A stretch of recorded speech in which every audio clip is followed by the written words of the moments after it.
দ্বিতীয় second March সোমবার দিন যেহেতু 5:42 থেকে পূর্ণিমা শুরু হচ্ছে, সেহেতু আমরা কিন্তু সেকেন্ড মার্চ সোমবার বিকেল বেলা 5:42 পরে কিন্তু আমরা যোগ্য এবং শুভ কাজ করতে পারি। কারোর হয়তো জন্মছকে কালসর্প দোষ রয়েছে, কারোর জন্মছকে চাপির দোষ রয়েছে, কারোর জন্মছকে পিতৃ দোষ রয়েছে, কারোর হয়তো বৃহস্পতি নিচস্থ অথবা বক্রী, কারোর দেখা যাচ্ছে শনি নিচস্থ, কারোর জন্মছকে 3-4টে গ্রহ বক্রী হয়ে অবস্থান করে আছে এবং তার সঙ্গে হয়তো রবি নিচস্থ, চন্দ্র নিচস্থ, চন্দ্র রাহু নক্ষত্রে কেতু নক্ষত্র যুক্ত হয়ে অবস্থান করে আছে,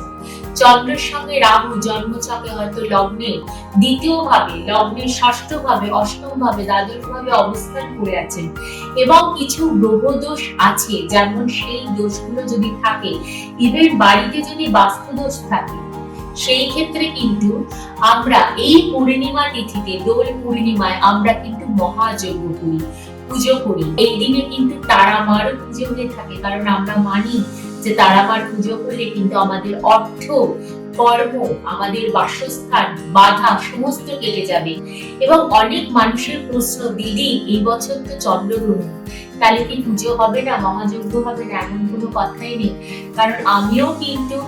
এই পূর্ণিমার দিন আমিও কিন্তু মহা শক্তিপীঠে রয়েছি, সকল ভক্তদের জন্য পুজো করছি,